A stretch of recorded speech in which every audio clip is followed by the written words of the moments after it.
Let's open the Bible, 1 Kings chapter 21, verses 1 to 6. Kaya buksan po natin sa Biblia, Unang Hari, Kapitulo 21, talatang 1 hanggang 6. 1 Kings chapter 21, verses 1 to 6. Unang Hari po, Kapitulo 21, talatang 1 hanggang 6.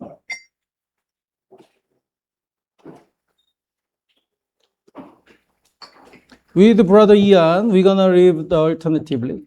Kaya basahin po natin ang salitan, verse 1 hanggang verse 6. Verse 1, pagkatapos ay naganap ang sumusunod na mga pangyayari, sinabat na Jezreelita ay mayroong isang ubasan sa Jezreel na malapit sa bahay ni Ahab na hari ng Samaria.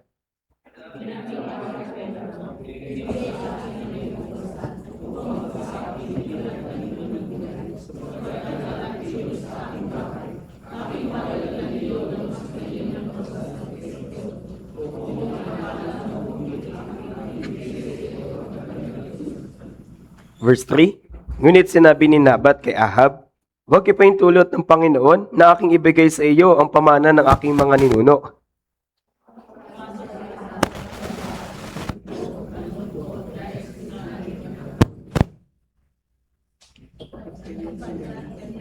Hindi ko ibibigay sa iyo.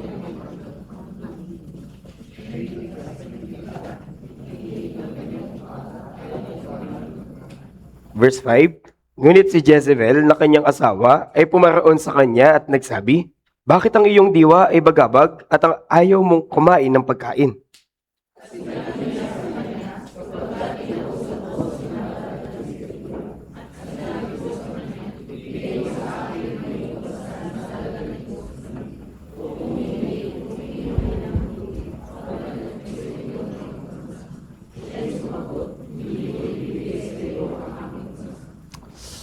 Today, we're gonna study the two persons, Ahab and Naboth. Kaya ngayon pag-aaralan po natin yung dalawang tao rito, si Ahab at si Nabat. Ahab was a king of Israel. Kaya si Ahab po rito, ito po ay hari ng Israel. His wife was Jezebel. At yung asawa po niya ay si Jezebel. And Ahab really want to have the vineyard of the Naboth. At dito po si Ahab, ninanais niya po talagang makuha yung ubasan ni Nabat. But Naboth didn't want to give that land. Pero hindi ito gustong ibigay ni Nabat kay Ahab. That's why the Ahab didn't eat the food. Kaya nga dahil dito, si Ahab hindi po siya kumain ng pagkain. Then his wife, the Jezebel, make the plot to kill the Naboth. At si Jezebel po, yung kanyang asawang babae, nagsagawa po siya ng plano upang patayin si Nabat. By telling a lie, by using the false witnesses, she killed the Naboth and took that lot to the Ahab. Kaya nga sa pamamagitan ng kasinungalingan, sa pagdadala ng dalawang sinungaling na saksi, kanila pong pinatay si Nabat at ibinigay po yung lupain o yung ubasan kay Haring Ahab. So here are very important lessons. Kaya meron po itong napakamahalagang aral. So under the title, the Ahab versus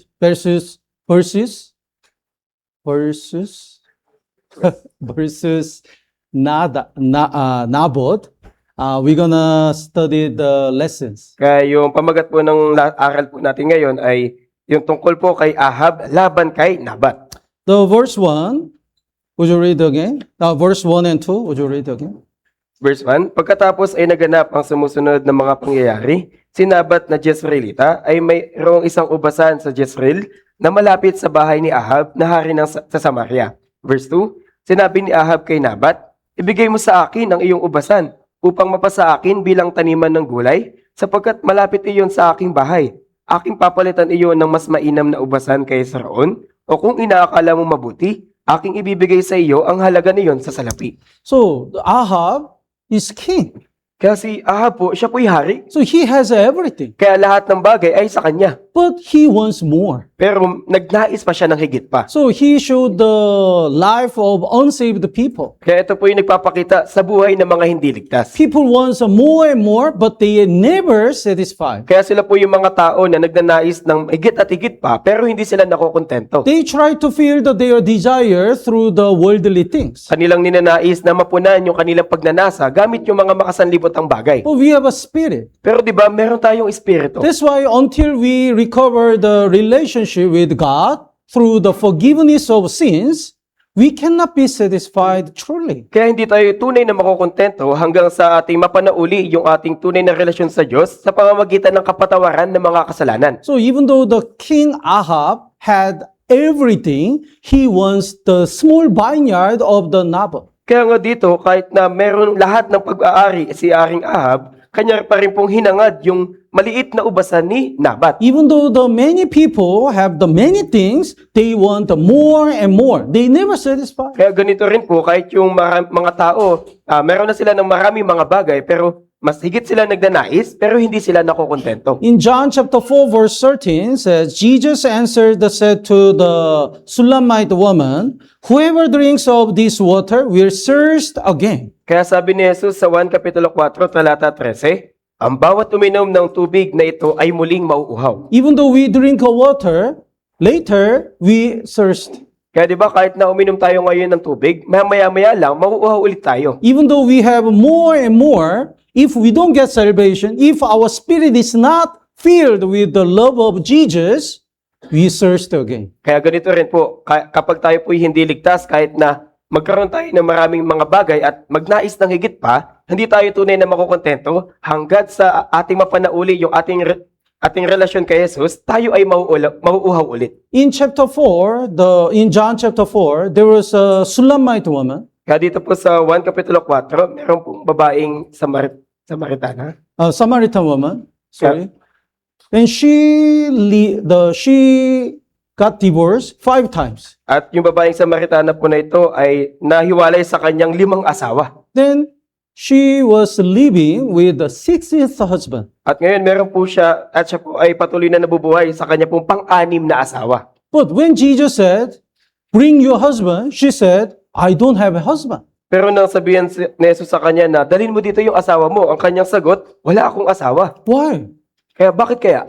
Probably among her husbands, she met the handsome guy, the rich guy, and the gentle guy, but she couldn't be satisfied. Kaya maaari sa mga naging asawa niya, meron dong mayaman, gwapo at maamo, pero hindi po siya nakontento doon. That's why she answered, I don't have a husband. Kaya nga yung sagot niya, wala akong asawa. Jesus said, you are right. At sabi ni Jesus, tama ka.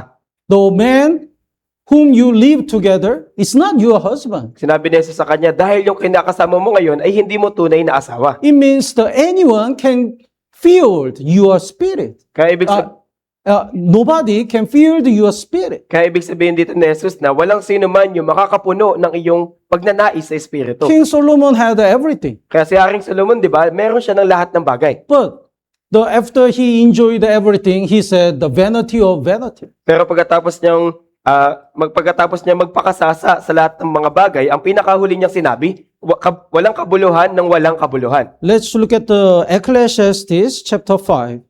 Kaya tignan po natin sa Please bookmark Ecclesiastes. here and let's look at the Ecclesiastes. Lagyan po natin dito ng tanda at tignan po natin sa Ecclesiastes.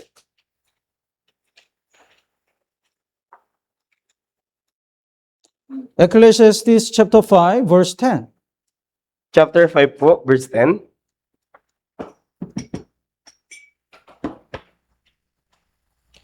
Would you read? Verse 10, siyang umiibig sa salapi ay hindi masisiyahan sa salapi o siya mang umiibig sa kayamanan na may pakinabang. Ito man ay walang kabuluhan. He who loves silver will not be satisfied with the silver. Kaya nga yung umiibig sa salapi, hindi masisiyahan sa salapi.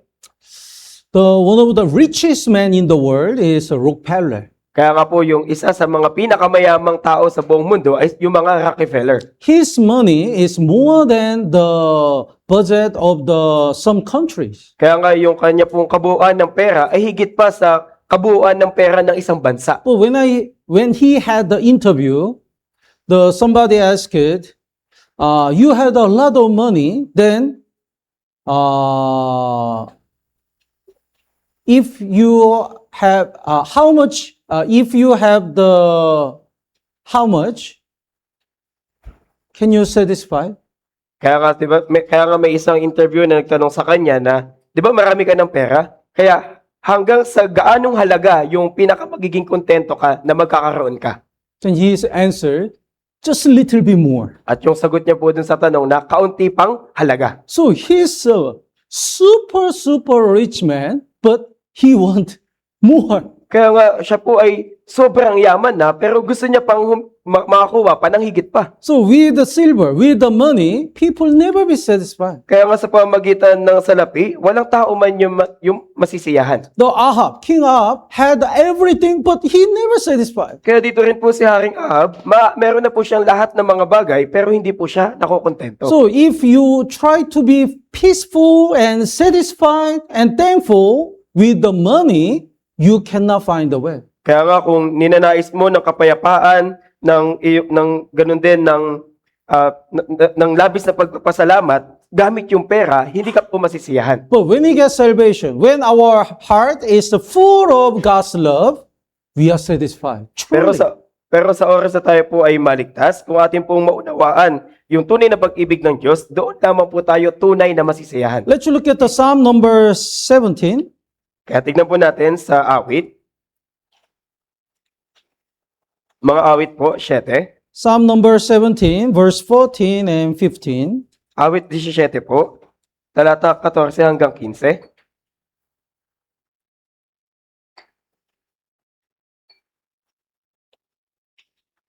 The verse 14, would you read first? Verse 14, mula sa mga tao, sa pamamagitan ng iyong kamay o Panginoon ko, mula sa mga tao na ang bahagi sa buhay ay sa sanlibutan ito, at ang tiyan nila'y pinupuno mo ng iyong kayamanan, sila'y nasisiyahan na kasama ng mga anak, at iniiwan nila ang kanilang kayamanan sa kanilang mga sanggol. The last part, they are satisfied. They means unsaved people are satisfied with the children and leave the rest of their possession for their babies. So unsaved people think they can be satisfied with the possession and the children. Kaya nga dito po, yung tungkol sa mga hindi ligtas na tao, sila daw ay nasisiyahan na kasama ng mga anak at iniiwan ang kanilang kayamanan sa kanilang mga sanggol. Kaya yung mga hindi ligtas na tao, tingin nila, masisiyahan sila kapag may anak na sila at meron ng pamana para sa kanila. But King David, who wrote this psalm, was different. Pero si Haring David na nagsulat nitong awit na to, siya po ay kakaiba sa kanila. Lord, even though these people try to be satisfied with these material things, I'm not. Kaya nga sabi niya na, Panginoon, kahit na yung mga taon, masaya sila sa ganitong mga bagay na to, sa mga pisikal na bagay, pero ako hindi. The verse 15, basahin po natin ng sabay-sabay. 3, 2, 1. Tungkol sa akin, aking mamasdan ng iyong muka sa katwiran, kapag ako'y gumising, aking mamasdan ng iyong anyo at masisiyahan. When I awake, it means after death, he can be resurrected and raised up from the death. Kaya sabi niya na kapag ako'y gumising, ibig sabihin na kapag siya'y namatay na at nabuhay muli, kanyang makikita yung Diyos. Then I'll be satisfied when I awake in your likeness. At sabi So po, he is really thankful and already satisfied because he will transform to the spiritual body when he will be resurrected. kaya nga sabi po niya na kapag ako'y gumising, ako'y masisiyahan kapag nakita na ang iyong anyo. Ibig sabihin, kapag siya ay namatay at siya po ay nabuhay na muli kasama po yung Diyos, siya po ay masisiyahan doon kapag siya ay binuhay na muli ng Diyos. He is satisfied because he said, I'll see your face. Kaya nga siya po ay masisiyahan na kapag, sabi po niya, mamasdan ng iyong muka. So even though we don't have anything in this world, if we get salvation, it's very sure we go to heaven. Kaya nga dito sa mundo, kahit na wala tayong anumang pagmamayari, pero kung tayo ay tunay na naligtas, sigurado makakapasok tayo sa langit. So no matter what we have in this world, we already can be satisfied because of our salvation. Kaya nga kahit na anong meron tayo dito sa mundo, yung pinaka magbibigay sa atin ng kasiyahan ay nung araw na tayo naligtas. I already think if God give me the one more day, it's like a bonus. Kaya nga, lagi ko pong iniisip na kung ako po ay gigisingin pa ng Diyos sa loob ng isang araw, ito ay bonus na. You know bonus? Kaya alam niyo po yung bonus, di ba? It's not regular salary. Kaya di ba hindi ito kasama doon sa sahod ninyo. It's not the money which we are supposed to receive. Kaya hindi ito kasama sa pera na dapat lang ninyo matanggap. That's the grace. That's the extra money we don't expect. Kaya ito ay biyaya. Ito yung mga sobrang pera na hindi natin inaasahan. We have a 13 months payment. Kaya di ba meron tayong 13-month pay? 13-month pay. Then we are so excited, right? At di ba nagagalak, nasasabik tayo doon. We feel like it's a free money. Pakiramdam natin na libre yung pera. All our life, since we got salvation, it's like a 13-month pay. Kaya nga mula nung tayo po inaligtas, yung naging buong buhay na po natin, ito po ay gaya ng 13-month pay. Even though we die in any time, we surely go to heaven. But as long as God allowed to live in this world, it's like a bonus. Kaya nga di ba, anumang oras o anumang panahon na tayo ay mamatay, tayo na makakapasok sa langit. Kaya nga kung tayo pinahintulutan ng Diyos na mabuhay pa sa loob ng isang araw, ito ay bonus. So when you look at the Genesis chapter 33, the reason why the Esau and the Jacob were satisfied was different. Kaya sa Genesis Kapitulo 33, yung dahilan kung bakit nasisiyahan o nakukontento si Esau at si Jacob ay magkaiba.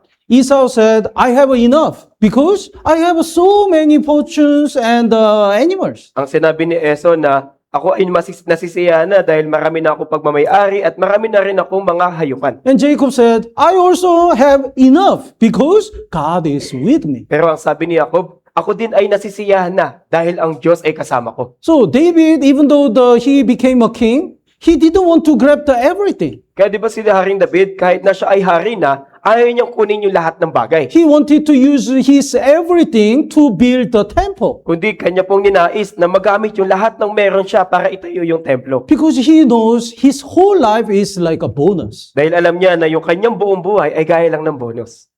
The one king wants to find the man who truly satisfied with his life. Kaya may isang hari po na naghahanap ng isang tao na talagang masaya na sa kanyang buhay. So he announced, if somebody is really truly satisfied with his life, I'll give the 1 hectare land in Manila. Kaya nga sabi ng hari na nag-announce siya na kung meron man sa inyo na talagang nasisiyahan na sa kanyang buhay, bibigyan ko kayo ng 1 hektarya ng lupa sa Manila. Then somebody came to king. Kaya may isang tao na lumapit sa hari. King, I'm really satisfied. So I want to get 1 hectare land in Manila. Kaya sabi nung lumapit sa kanya na, mahal na hari, ako po talagang masaya na ako sa buhay, kaya pwede ko na bang makuha yung 1 hektarya sa Manila? The king answered, if you are satisfied, why do you want the more lot? Kaya sabi nung hari sa kanya, kung talagang masaya ka na, bakit ka pa naghahangad ng isa pang lupa? So it's a tricky question. But if we if we are really satisfied, we don't desire something more. Kaya mapandaya po yung tanong ng hari, pero kung tunay talaga tayong nasisiyahan, hindi na tayo maghahangad pa ng iba. But we pray to get something because we really want to live this bonus life well. Kaya tayo po ay nananalangin sa Diyos dahil tayo po ay nagnanais na may pamuhay yung ating bonus na buhay ng mas mabuti. For the Lord. Para sa Panginoon. So, Lord, please give me the health because I want to live for God more. Kaya nananalangin tayo na pakiusap Panginoon, bigyan mo ko ng maayos na kalusugan dahil gusto ko pang higit na mamuhay para sa iyo. Please allow me to earn the more money because I want to help the church and the gospel. Kaya pakiusap, tulungan mo kong kumita ng malaking salapi dahil gusto kong tulungan yung church at yung ebanghelyo. So, since we got salvation, the purpose of our life is very clear. Kaya nga simula nung tayo po'y naligtas, yung layunin po ng ating buhay ay napakalinaw na. We are already satisfied with the salvation, but we really want to live well for the Lord in order to pay back. Kaya sapat na yung kaligtasan para sa atin. Pero nagnanais tayo na makakuha pa ng iba para suklian ng higit yung pag-ibig ng Diyos. So I believe a person who truly is satisfied with his life is only Christian. Kaya nga naniniwala ako na yung tao na talagang kontento niya sa kanyang buhay ay yung mga Kristiyano lamang. The philosopher Socrates said, the richest person in the world is the one who is content with the least. Kaya nga yung isang philosopher na si Socrates, kanya pong sinabi na yung tao na masaya, yung taong kontento na sa kanyang buhay ay yung masaya na mula sa maliit na bagay. Not masaya.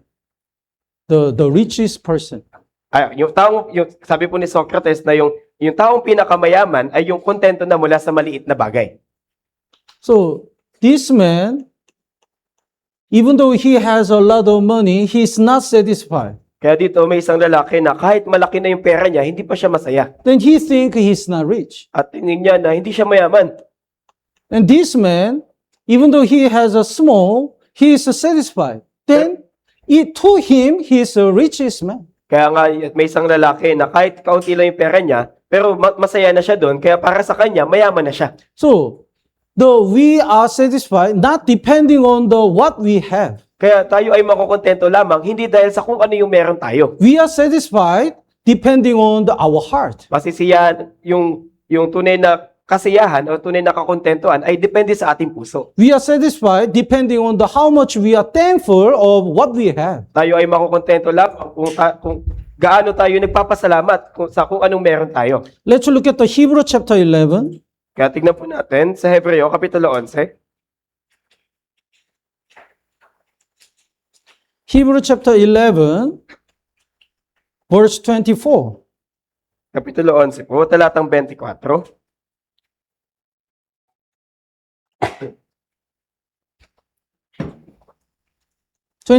Basahin po natin ng sabay-sabay. 3, 2, 1. Sa pananampalataya, nang nasa hustong gulang na, si Moises ay tumangging siya'y tawaging anak na babae ni Paraon.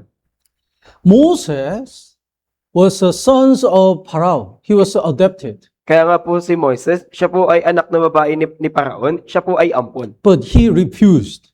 Pero kanya po itong tinanggihan. And instead of enjoying his life as a prince and eventually as a king, he decided to suffer with Israel people. Kaya nga imbes na piliin na magpakasasa sa kanyang buhay bilang prinsipe na kalaunan ay magiging hari, kanya pong pinili na mapasama sa kapihan ng kanyang bayan. Because he really believed this is more worthy. Dahil siya ay naniniwala na mas higit na maluwalhati yung ganong bagay. And he really satisfied within his condition. At dahil siya po ay kontento na sa kung ano man yung kondisyon niya. That's why he devoted his whole life to suffer with the Israel people. Kaya nga ibinigay niya po yung kanyang buong buhay upang magdusa kasama ng mga Israelita. Verse 25 and 26, basahin po natin ng sabay-sabay. 3, 2, 1. Na pinili pa ang mapasama sa kapihan ng bayan ng Diyos kaysa magkaroon ng pansamantalang kasiyahan ng kasalanan. Kanyang itinuring na malaking kayamanan ang magdusa alang-alang kay Kristo kaysa sa mga kayamanan ng Ehipto sapagkat kanyang pinagtuunan ng pansin at gantimpala.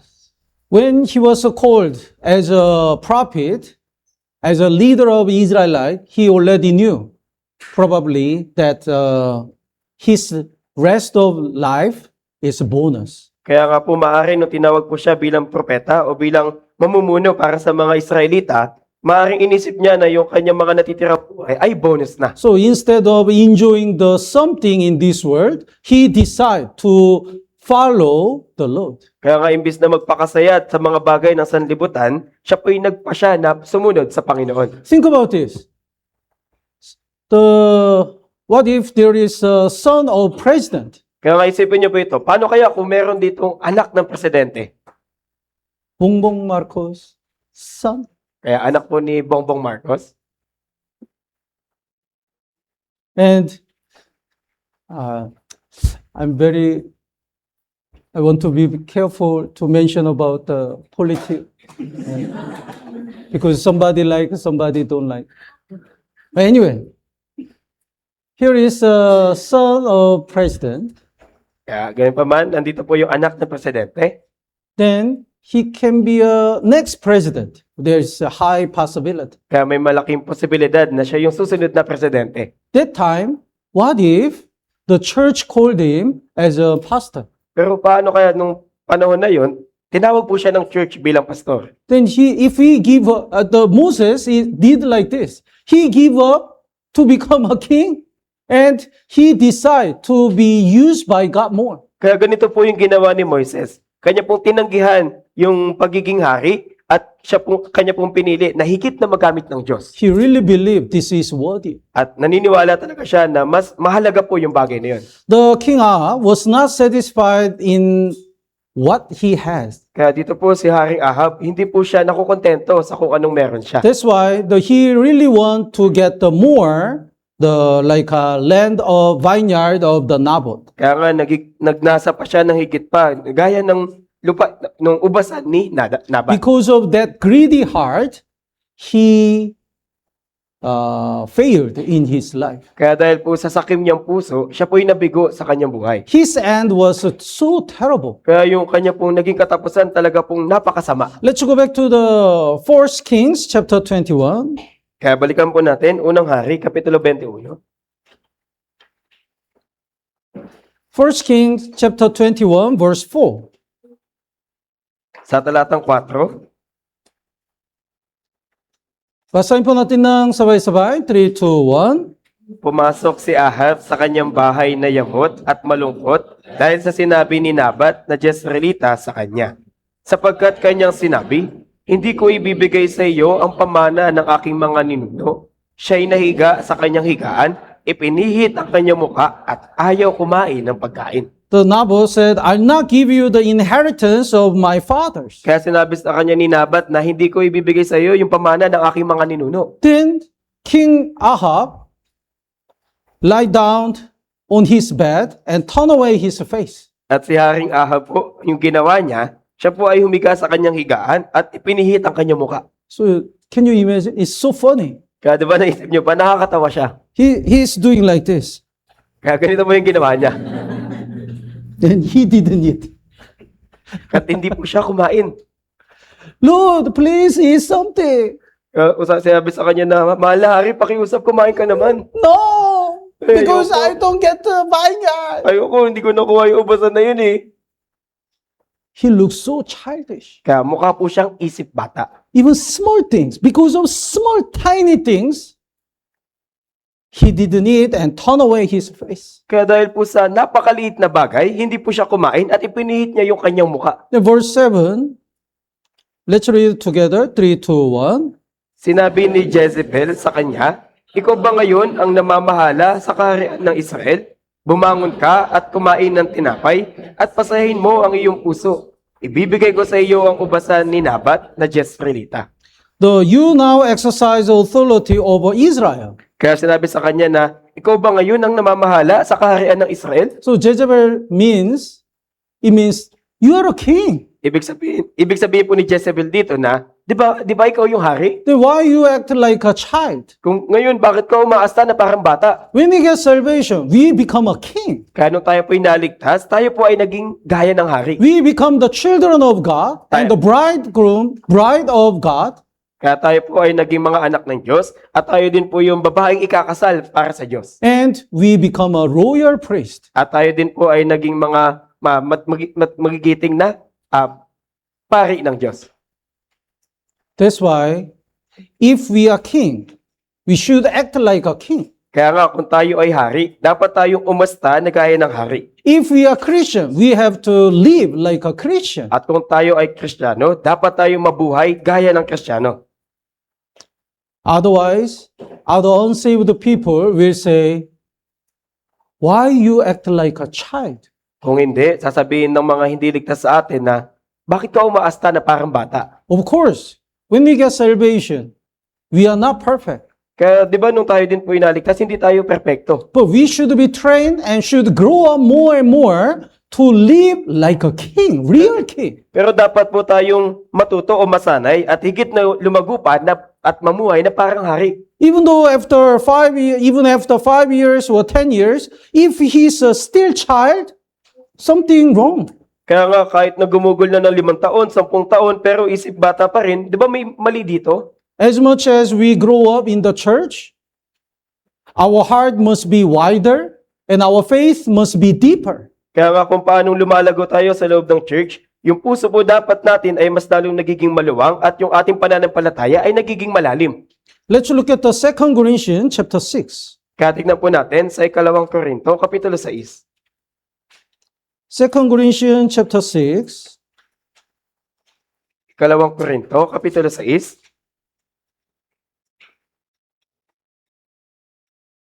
verse 11.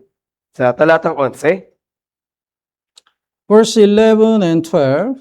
Would you read? verse 11, ang aming bibig ay bukas para sa inyo, mga taga-Korinto. Ang aming puso ay pinalawak. Kayo ay hindi namin hinihigpitan, subalit kayo ay hinihigpitan ng sarili ninyong damdamin. So Apostle Paul and other apostles really worry about the Corinthian church. Kaya si Apostol Pablo at ilan pang mga apostol, talagang malaki yung alalahanin nila sa iglesia ng Korinto. Because there are so many problems. Dahil sa loob ng iglesia na yun ay maraming problema. But Apostle Paul still loved the Corinthian church. Pero minamahal pa rin po ni Apostol Pablo yung mga taga-Korinto. But Corinthian church brethren misunderstood Apostle Paul. Pero yung mga kapatid sa Korinto, mali yung pagkaintindi nila kay Apostol Pablo. So verse 11, Oh Corinthians, we have spoken openly to you. Our heart is wide open. We still love you. Kaya sabi ni Pablo, ang aming mga bibig ay bukas para sa inyo, mga taga-Korinto. Ang aming puso ay pinalawak. Ibig sabihin, minamahal ko pa rin kayo. You are not restricted by us, but you are restricted by your own affection. It means we still love you, but you misunderstand us, not because we don't love you, but because your heart becomes narrow. Kaya sabi niya na, kayo ay hindi namin hinihigpitan, subalit kayo ay hinihigpitan ng sarili ninyong damdamin. Ibig sabihin na, kaya mahal pa rin namin kayo, pero dahil mali yung pagkaunawa ninyo sa amin, hindi dahil sa hindi namin kayo mahal, kundi dahil maliit na yung puso ninyo para sa amin. Verse 13, basahin po natin ng sabay-sabay. 3, 2, 1. Bilang ganti, nagsasalita akong tulad sa mga bata, palawakin din ninyo ang inyong mga puso. Apostle Paul really prayed the Corinthian church opened their heart wide. Kaya labis po talaga ang pinanalangin ni Apostol Pablo na yung mga taga-Korinto ay lumawak yung kanilang mga puso. You will become a king to rule over the millennium kingdom. Kaya sasabi ni Pablo na magiging hari kayo para pamunuan yung 1,000 taon. So you have to act like a king. Kaya dapat kayong umasta na parang hari. Sometimes I'm so sad to hear the reason why some brethren don't attend the church. Kaya kung minsan nalulungkot talaga ako kapag narinig ko yung mga dahilan kung ba't may mga kapatid na hindi na nagpupunta sa church.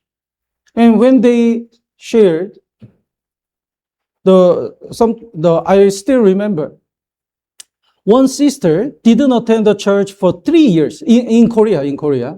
Kaya sa Korea po may isang sister na hindi na pumunta ng church sa loob ng 3 taon. So I asked her, why you didn't come to the church? Kaya tinanong ko siya, ba't di ka pumunta ng church? Then she said, because the one sister hurt my heart. Ang sabi niya sa akin na dahil po may isang sister na nanakit ng aking puso. Oh, really? What did she say? Kaya sabi ko, talaga ba? Ano yung sinabi niya sa'yo? Then the sister said, I don't exactly remember. At sabi ng sister na yun, hindi ko na talaga lubos na maalala eh. So for 3 years, she forgot. Kaya sa loob ng 3 taon, nakalimutan niya na yun. That much, it was,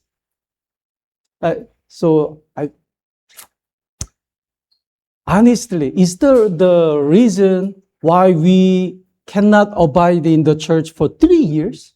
Kaya sa totoo lang po, yun lang po ba yung magiging dahilan para hindi po tayo manatili sa church sa loob ng 3 taon? She didn't even remember. Ni hindi niya na nga maalala yung sinabi sa kanya. We have to know.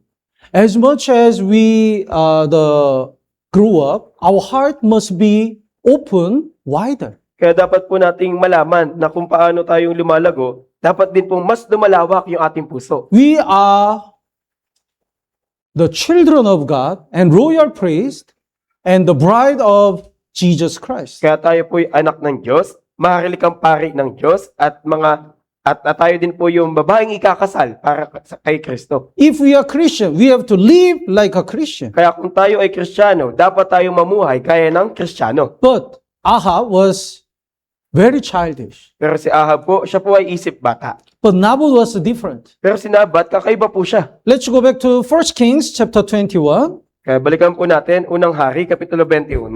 1 Kings chapter 21.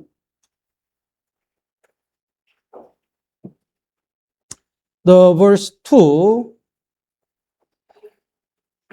he said, the verse 3. Verse 3, basahin po natin ng sabay-sabay. 3, 2, 1. Ngunit sinabi ni Nabat kay Ahab, huwag ipahintulot ng Panginoon na aking ibigay sa iyo ang pamana ng aking mga ninuno. Yes. Even though he was asked to give his vineyard to King Ahab, he prohibited. Kaya sinabat He po, rejected. kahit na hiningi po ni Haring Ahab sa kanya yung ubasan, hindi po niya ito pinahintulutan. He already knew what kind of king he is, and the Jezebel is so cruel and brutal. At alam po ni Nabat kung gaano kasamang hari si Haring Ahab at kung gaano po karumal-dumal si Jezebel. He already knew what will happen when he rejected this offer. At alam na rin po ni Nabat kung ano yung mangyayari sa kanya kapag kanya pong tinanggihan yung alok ng hari. But he boldly rejected because of this verse 3. Pero may katapangan po niyang hindi pinayagan yung alok ng hari dahil po sa sinabi sa verse 3. The Lord forbid that I should give the inheritance of my fathers to you. Kaya hindi po pinahintulot ng Panginoon na ibigay sa kanya yung pamana ng kanyang mga ninuno. In Israel, it's prohibited to sell or buy permanently the lot. Kaya doon po sa Israel, ito po, ay hindi po pinapahintulutan na bumili ng isang lupain ng permanente. Let's look at the Leviticus chapter 25. Kaya tignan po natin, Levitico, Kapitulo 25, Leviticus chapter 25, verse 23. Kapitulo 25 po, talatang 23. This is God's commandment. Kaya ito po yung utos ng Diyos. Basahin po natin ng sabay-sabay. 3, 2, 1. Ang lupain ay hindi maipagbibili magpakailanman, sapagkat akin ang lupain.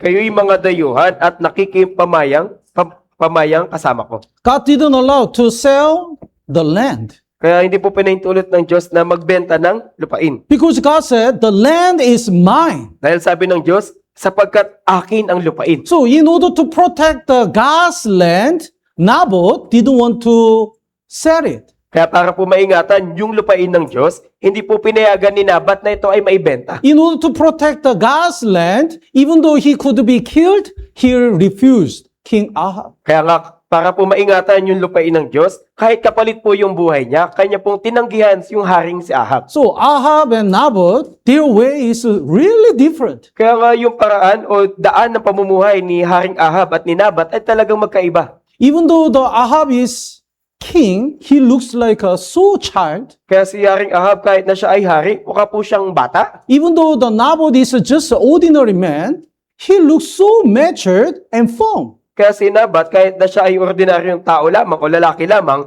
siya po ay talagang napaka-mature at desidido sa kanyang pagpapasya. So why he is so faithful and keep his faith? Kaya bakit ba siya talagang bakit siya ay tapat at naingatan yung kanyang pananampalataya? Because that time, the prophet was Elisha. Dahil nung panahon po na ito, yung propeta po dito ay si Elijah. Oh, Elisha. Ay si Eliseo po. Oh. So, he probably had the more fellowship or heard the sermon, the word of God, from Elisha. Kaya maaari siya po ay nakarinig ng salita ng Diyos mula kay Eliseo. Let's look at the 1 Kings chapter 19. Kaya tignan po natin, unang hari, Kapitulo 19. 1 Kings chapter 19, verse 18. Talata 18.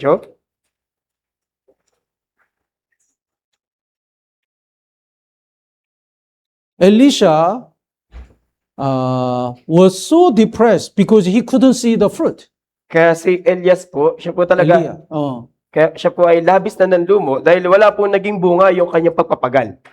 But that time, God promised, the verse 18, basahin po natin ng sabay-sabay, 3, 2, 1. Gayon may mag-iiwan ako ng 7,000 sa Israel, lahat ng tuhod na hindi pa lumuhod kay Baal, at bawat bibig na hindi pa humalik sa kanya. Yes.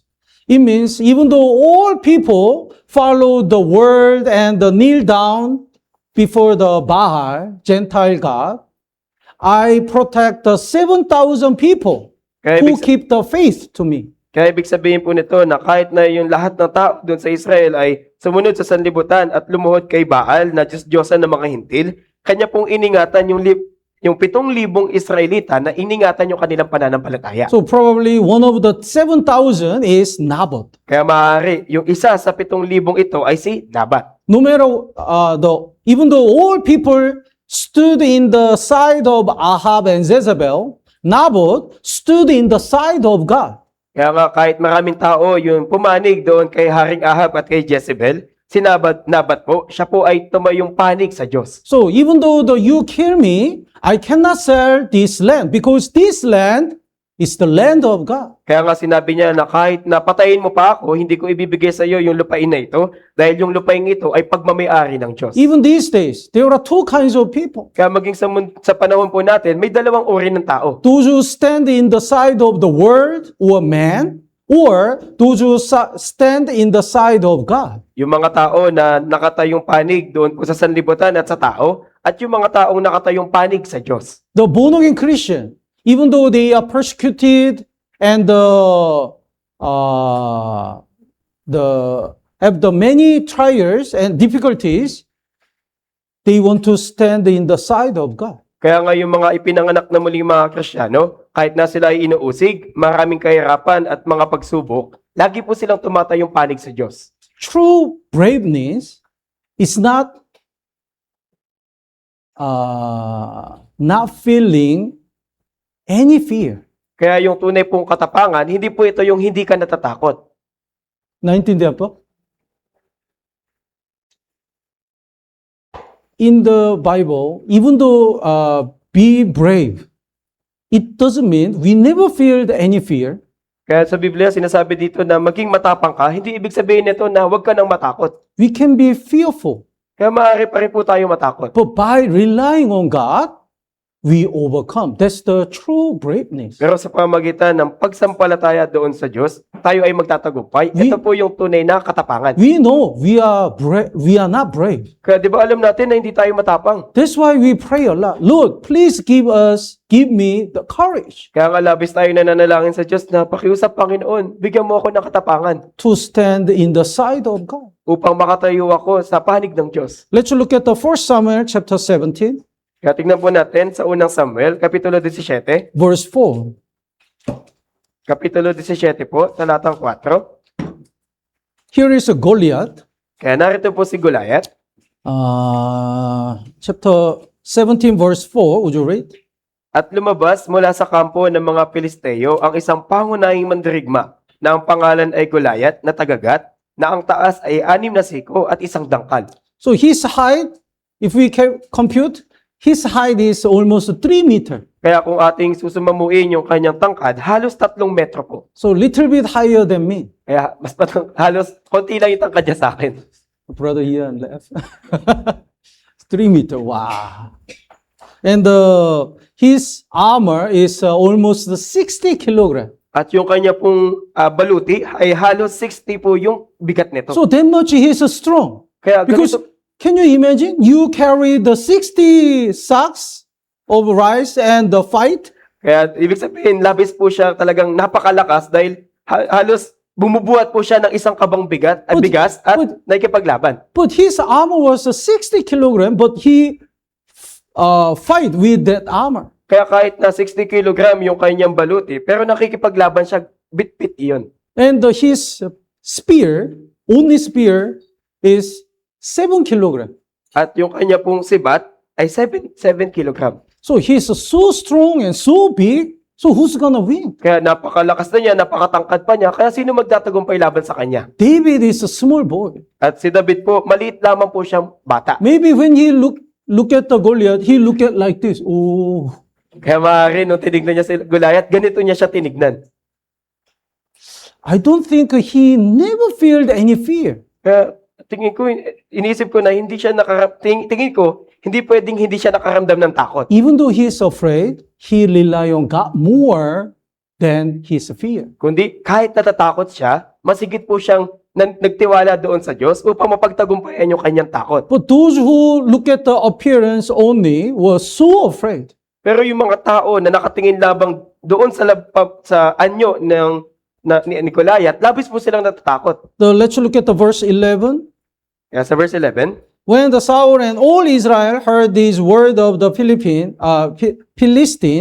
they were dismayed and greatly afraid. Sabi, nang marinig ni Saul at ng buong Israel ang mga salitang ito ng Pilisteo, sila'y nanghina at lubang natakot. How can we win this giant Goliath? Kaya sinasabi nila na paano tayo magtatagumpay sa higanteng si Goliath? He's big and strong. Malaki na nga siya at malakas pa. We are like a grasshopper. Tayo ay parang mga tipaklong lang sa kanya. We cannot win. Hindi tayo magtatagumpay laban sa kanya. So they just look at themselves, not God. Kaya nga, nakita lamang po nila yung kanilang kahinaan at hindi po yung Diyos. But David look at God, not himself. Pero si David, nakatingin po siya sa Diyos at hindi sa kanyang sarili. So chapter 17 verse 47, Kaya sa verse 47, basahin po natin ng sabay-sabay. 3, 2, 1.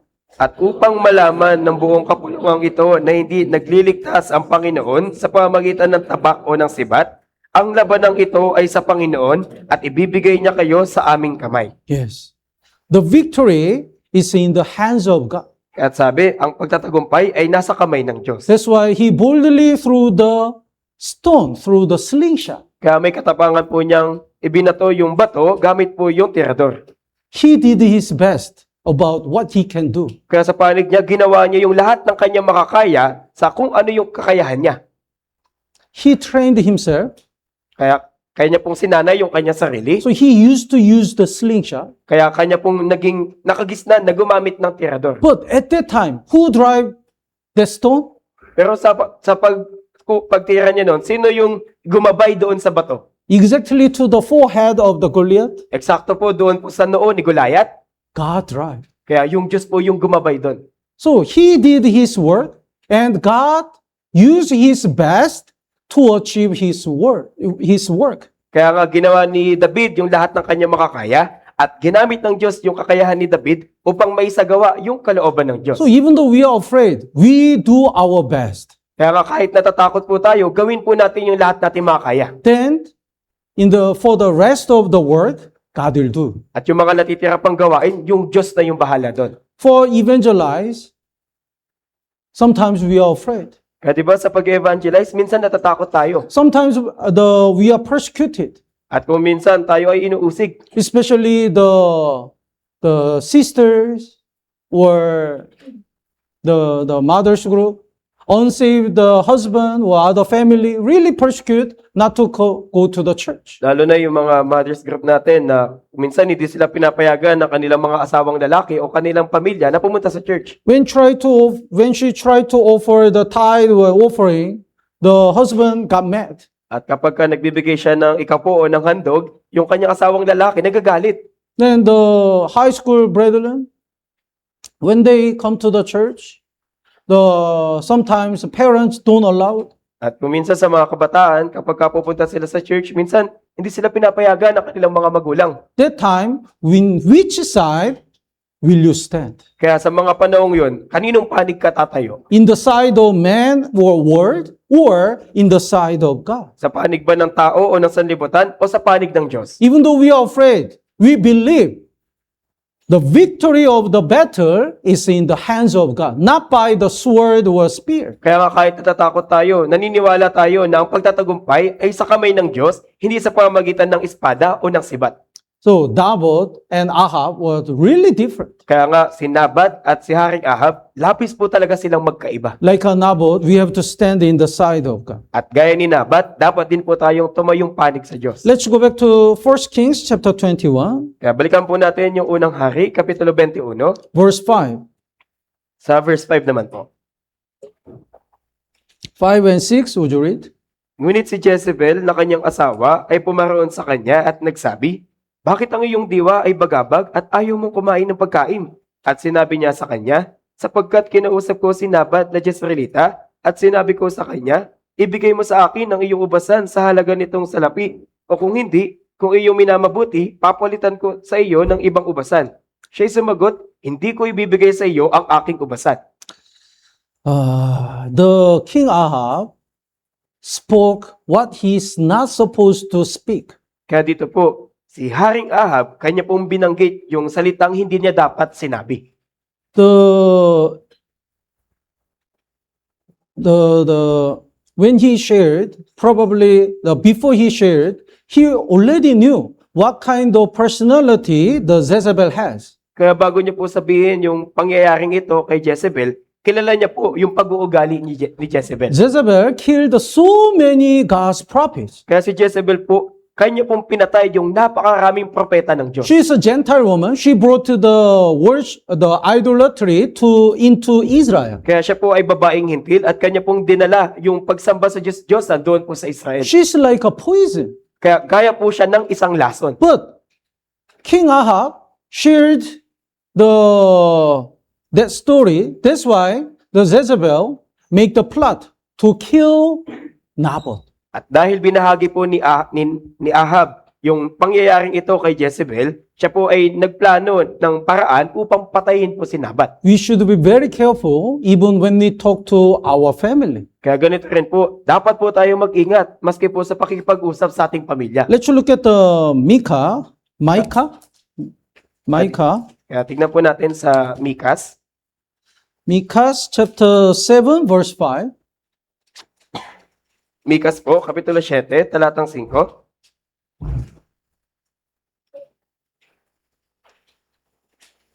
Page 1226 po ng Lumang Tipan. Micah chapter 7 verse 5. Basahin po natin ng sabay-sabay. 3, 2, 1. Huwag kayong magtitiwala sa kapitbahay, huwag kayong magtiwala sa kaibigan. Ingatan mo ang mga pintuan ng iyong bibig, sa kanya na humihiga sa iyong sinapupunan. Did you find the book of Micah well? Kaya nakita niyo ba yung aklat ng Mikas? If you find well, probably you are so good at Bible, Kaya kung mabilis mo itong nakita, maaari magaling ka na sa Biblia. or you are lucky. Kaya naman, swerte ka lang. One day, I like to have the test for everyone Kaya isang araw, magsasagawa ko ng test sa bawat isa sa atin. to write all the Bible books from Genesis to Revelation. Na isusulat po yung lahat ng aklat sa Biblia mula sa Genesis hanggang Revelation. I give all the papers. Kaya bibigyan ko kayo lahat ng papel. The singers, the Bible book song, that is really great. Kaya yung Bible book song po natin, talagang maganda to. Because when you memorize that song, you can easily find the Bible books. Dahil kapag kabisado nyo na yung kanta na yon, madali nyo na mahanap yung mga aklat sa Biblia. The pharmacist, what do you call? Pharmacist. Pharmacist, Pharmacist. pharmacist, Pharmacist. pharmacist is professional, right? Kaya di ba yung mga pharmacist, sila po ay mga professional. When you give the prescript, she knows. There are so many kinds of medicines, but she knows. Oh, here. Kaya di ba, Then pag bibigyan natin siya ng prescription, alam niya po na kahit maraming uri ng gamot, alam niya kung saan kukunin. Professional. Kaya professional po siya. We must be professional in the Bible. Kaya tayo din po, dapat po tayo maging professional sa Biblia. Micah, Nahum, Habakkuk. We have to know where they are. Kaya dapat alam natin kung saan nahanapin yung Mika, Nahum, Habakuk. So the Micah chapter 7 verse 5, do not trust in a friend, do not put your confidence in a companion. Kaya sabi po ng Mikas, huwag kayong magtitiwala sa kapitbahay, huwag kayong magtitiwala sa kaibigan. So it means you should be careful of your mouth. Kaya ibig sabihin nito na ingatan natin yung ating bibig. Guard the doors of your mouth from her who lies in your bosom. It means even to the wife, even to the husband, you should be careful of your mouth. Kaya sabi, ingatan mo ang mga pintuan ng iyong bibig sa kanya na humihiga sa iyong sinapupunan. Ibig sabihin, kahit sa asawa nating babae o asawa nating lalaki, ingatan po natin yung mga sinasabi natin. I heard the joke.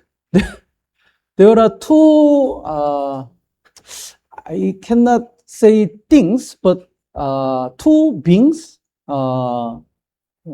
two things which die because of the mouth.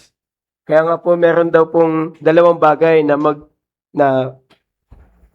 There are two things which can die because of mouth. Kaya may dalawang bagay daw po na maaring mamatay dahil sa ating bibig. The first one is isda. Kaya una, yung isda. When they eat the bite, they can be fished. Dahil kapag kinagat po nung isda yung pain, maaari po silang makuha. And next one is a person. At yung isa po na mamamatay dahil sa bibig ay yung tao. Because of our mouth, our Christian life can be dead. Kaya maaaring dahil sa ating bibig, maaaring mamatay po yung ating buhay Kristyano. The Ahab was not careful of his mouth. Kaya si Haring Ahab, hindi po siya maingat sa kanyang mga sinasabi. Jezebel also was not careful of her mouth. At ganoon din po si Jezebel, hindi siya maingat sa kanyang sinasabi. Here is a fire. Kaya halimbawa, meron ditong apoy. I think this is water, so I threw it to stop the fire. Kaya tingin ko, tubig ito, kaya binuhos ko ito para patayin yung apoy. But it can be the oil. Pero di ba maaaring ito ay mantika? Then it's gonna be bigger and bigger. Kaya maaaring itong langis, nang sa gayon, magiging malaki pa yung apoy. So before we throw it, we have to check, is water or oil? Kaya bago natin itapon, dapat nating isipin, ito ba ay tubig o langis? Before we speak, we have to check, is good or bad? Kaya ganito din po, bago tayo magsalita, isipin natin kung ito ba ay mabuti o masama. Otherwise, we can make a big trouble. At kung hindi, maaari tayong makagawa ng malaking kamalian. Let's look at let's go back to the 1 Kings, chapter 21, Kaya balikan na po natin yung unang hari, Kapitulo 21. about the word, not only the Ahab and the Jezebel, but also here are the two false witnesses. Kaya tungkol po sa mga salitang sinasabi, hindi lamang po tungkol kay Haring Ahab at kay Jezebel, kundi maging dito sa dalawang sinungaling na saksi. So Jezebel promised, I'll give you the land to Ahab. Kaya di ba nangako si Jezebel kay Ahab na ibibigay ko sa iyo yung ubasan? Then she prepared the two men, At two false witnesses. kaya nagdala po siya ng dalawang lalaking walang hiya. The verse 10, Kaya sa verse 10, would you read? at maglagay kayo ng dalawang lalaking walang hiya sa harapan niya, at hayaang magsabi sila ng bintang laban sa kanya na magsabi, iyong isinumpa ang Diyos at ang hari, kaya't ilabas siya at batuhin upang siya'y mamatay. So the Jezebel asked these two men to tell a lie. Naboth blasphemed the Lord and the king. Kaya inutusan po ni Jezebel yung dalawang lalaking ito na magsabi ng kasinungalingan na isinumpa daw ni Nabat yung Diyos at yung hari. Because of their lie, because of these two false witnesses, Naboth died. Kaya dahil sa kanilang kasinungalingan at dahil sa dalawang lalaking walang hiyang ito, namatay si Nabat. Even these days, there are so many false witnesses. Kaya di ba maging sa panahon natin, napakarami po mga bulaang saksi. All the pastors and priests who teach the wrong gospel, they are false witnesses. Kaya yung lahat ng pastor at mga pari na nagtuturo ng mga ng ibang ebanghelyo, sila ay mga bulaang saksi. Because of their lie, so many people are going to hell. Kaya dahil sa kanilang kasinungalingan, maraming tao yung napupunta sa impyerno. Though in Matthew chapter 28, Jesus was resurrected. Kaya sa Mateo Kapitulo 28, si Jesus ay nabuhay muli. God reported about Jesus' resurrection to the priest. At binanggit po ng mga bantay yung pagkabuhay muli ni Yesu Kristo doon sa mga pari. Then the priest asked this guard to tell a lie. At inutusan po ng mga pari yung mga bantay na ito na magsinungaling. You just say, while you are sleeping, the disciples stole the dead body. Sinabi ng mga pari na sabihin na lang ninyo na habang kayo natutulog, ninakaw ng kanyang mga alagad yung kanyang katawan. So this guard told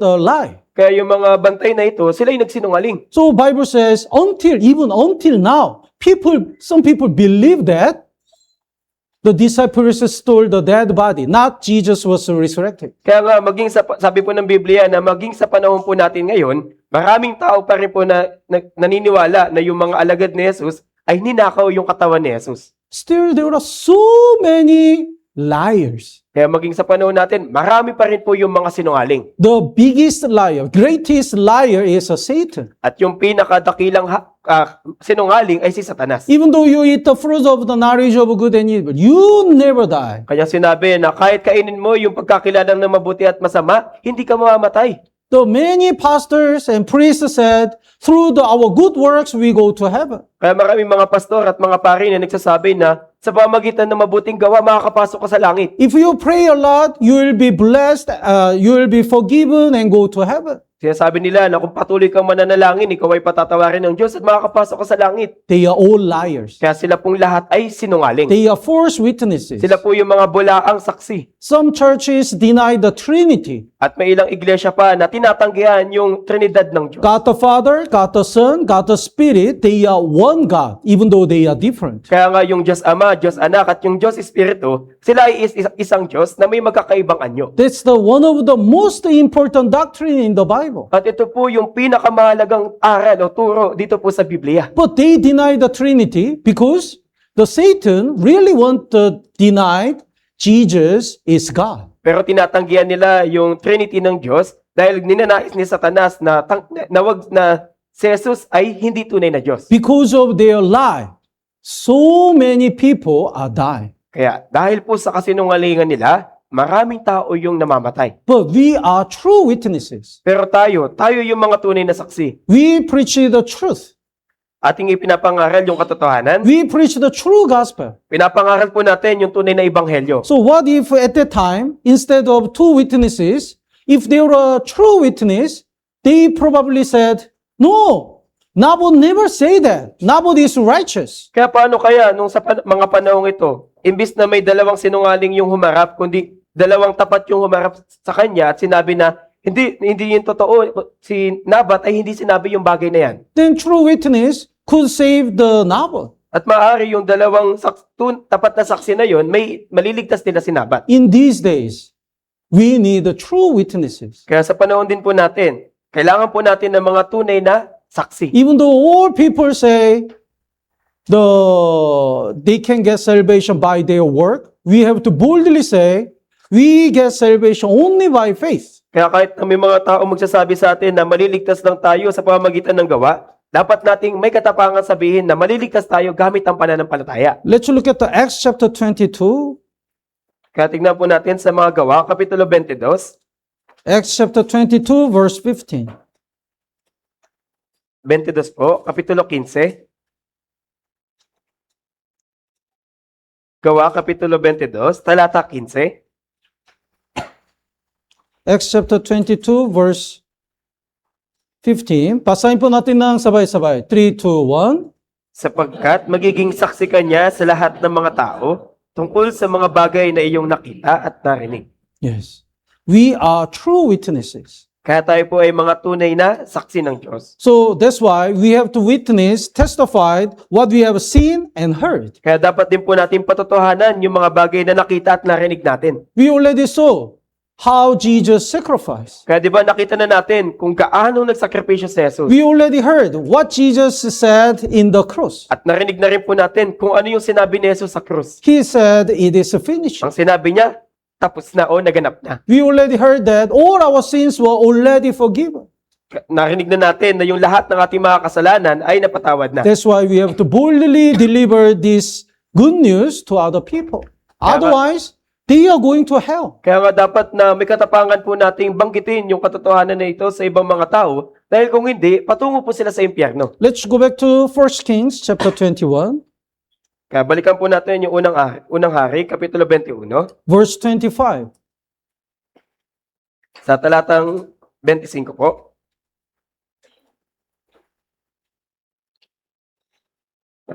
Let's look at the end of King Ahab and Jezebel first. Kaya tignan po muna natin yung naging katapusan ni Aring Ahab at ni Jezebel. The 1 Kings chapter 21, verse 19. Sa talata 19 po muna, Would you read? iyong sabihin sa kanya, ganito ang sabi ng Panginoon, pumatay ka ba at nangamkan din?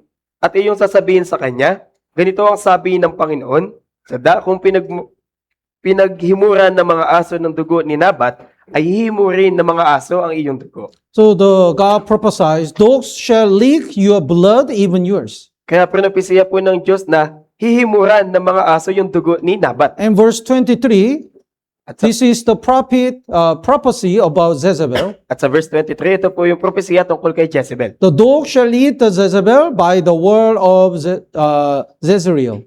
At sabi po, lalapain ng mga aso si Jezebel sa loob ng hangganan ng Jezreel. So Naboth died, and anyway, everyone dies.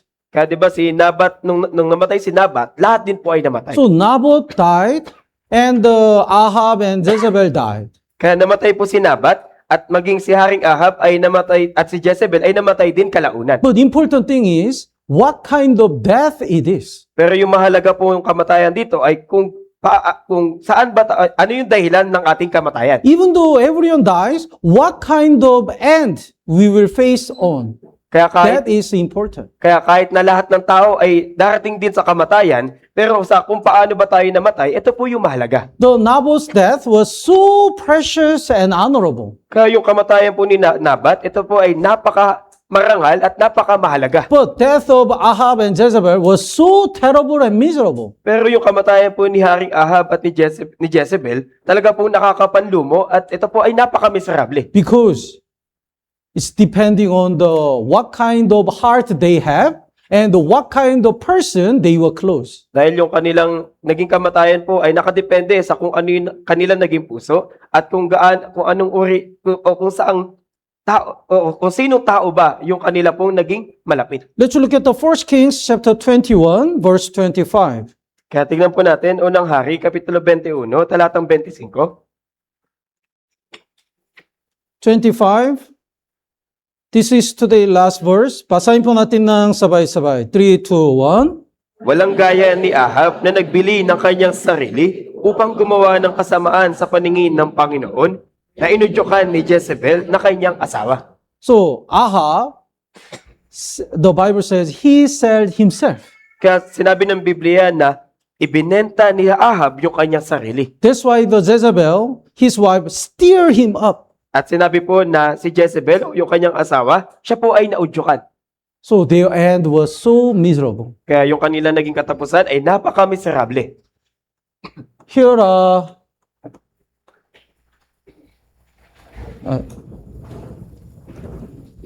two ships. Kaya halimbawa po, meron po ditong dalawang bangka. Then, with the key, it direct 1 degree,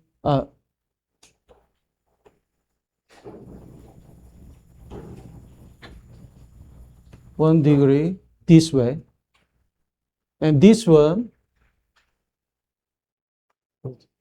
1 degree in this way. Kaya gamit po yung sagwan, yung kanila pong destination ay magkaiba. Then, after 1 hour or 1 month, their destiny, the destination, is really, really different. Kaya sa pagkalipas na isang araw o ilang buwan, yung kanila pong patutunguhan ay talagang labis na magkaiba. In the first line, starting line, it looks the same. Kaya sa unang linya, parang pareho lang sila. But depending on their direction, their end will be really different. Pero depende po sa kanilang patutunguhan, yung kanilang katapusan ay magkaiba. So, we gather together here, but depending on what kind of heart, what kind of direction we have, and what kind of person we are close, our end will be really different. Kaya di ba tayong lahat ay narito na nakikinig, pero depende sa ating puso at depende sa ating direksyon o sa mga taong malapit sa atin, yung ating katapusan ay magiging magkaiba.